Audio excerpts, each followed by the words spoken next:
This message comes from Legal Talk sponsor Choice New York Management. The devil's in the details, and at Choice New York Property Management, we take care of them for you.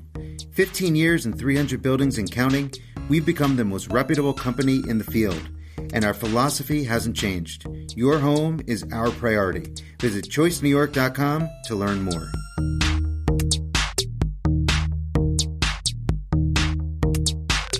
Welcome to Legal Talk, a conversation about governance issues that New York's co-op and condo boards are tackling today. I'm Carol Ott with Habitat, the New York City magazine for co-op and condo board directors.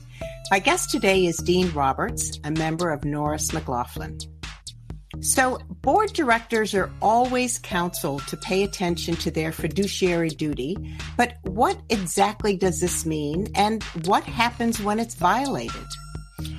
A great question. Fiduciary duty is shorthand for what is really a bundle of obligations that directors have.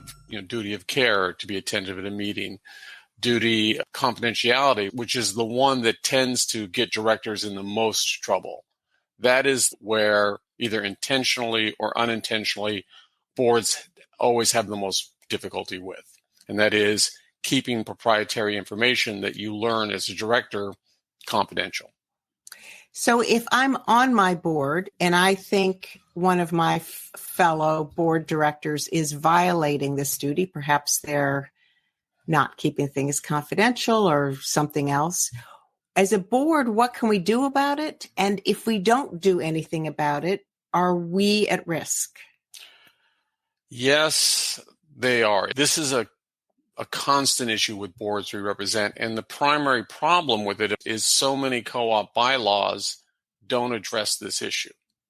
The better run co-ops have their attorneys review their bylaws and put in place specific ways for censuring, suspending, or in worst case scenario, removing a director. But most co-op bylaws are silent on this point, and you're stuck dealing with the business corporation law that requires a shareholder vote and 50% of the shareholders. It's cumbersome and a very big stick for what is oftentimes a smaller problem. If something isn't in our bylaws and we don't want to do a shareholder vote, is there anything that we can do? And again, if we don't do anything, are we at risk? Again, not to create more concern than a board member should have, because as volunteer board members, directors are pretty much exempt from anything but extreme behavior. But there are liability issues out there that board members need to be concerned about. Primarily, if a board member is disclosing confidential information about, say, a shareholder, and that causes some harm or damage, in theory, the board has exposure because it failed to do its duty to maintain confidentiality. And even if it doesn't do harm, but say a shareholder gets annoyed. This is the one issue that I think is universal with shareholders, and that is the expectation of privacy, that the board should not be snooping through shareholder files.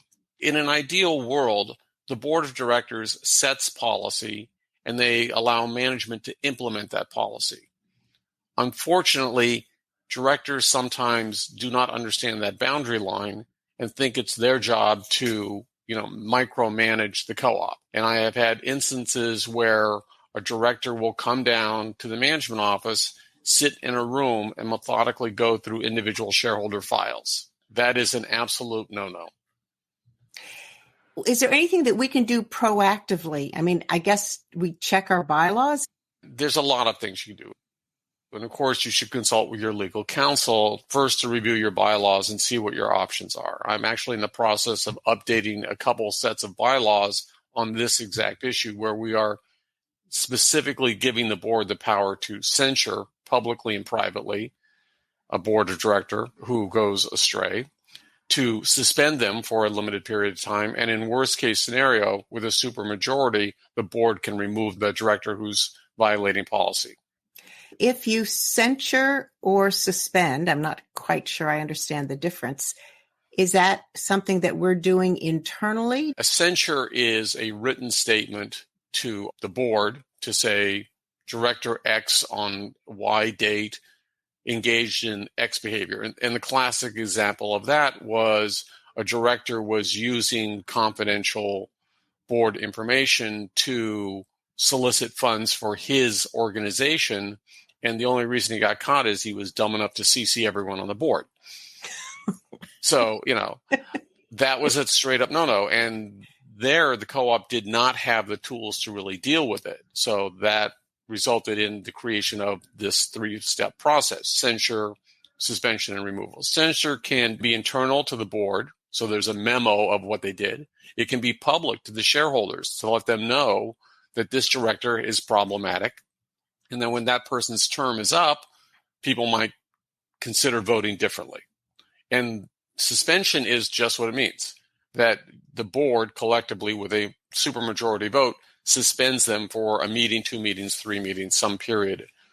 But the worst is when you have to remove a director, because in essence, you're overturning the shareholders' election of a director. And that is a very big step.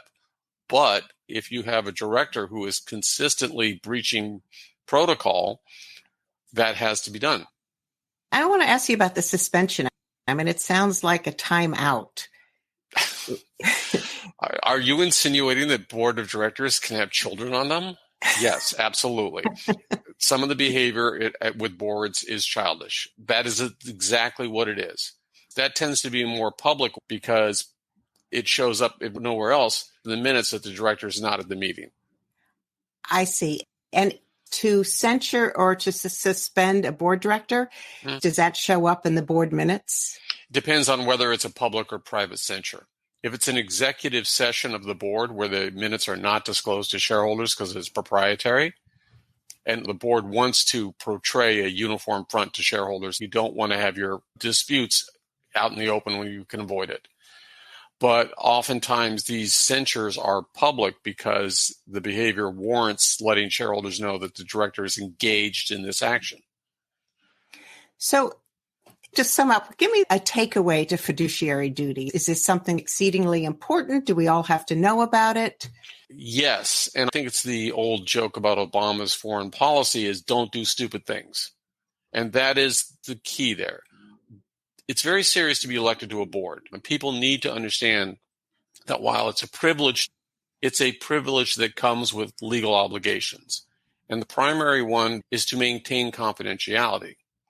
What I recommend to my boards is even before you have your bylaws amended, you have a clear policy, either a code of conduct, rules for handling information, or in some cases we have internet protocols as well. But there's a series of board rules, and it doesn't create any new duty for the director. It just codifies and makes clear to them what those duties are, because oftentimes the disclosure is inadvertent.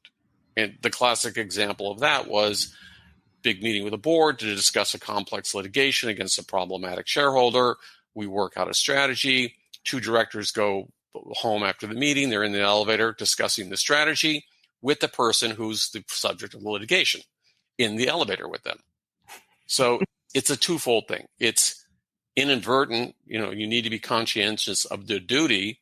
And also for those directors who will improperly disclose private information or misuse private information, you need to have policies in place so it's clear both what the duty is and what the consequences are. Thank you very much. A wise word to all boards. Thank you, Carol.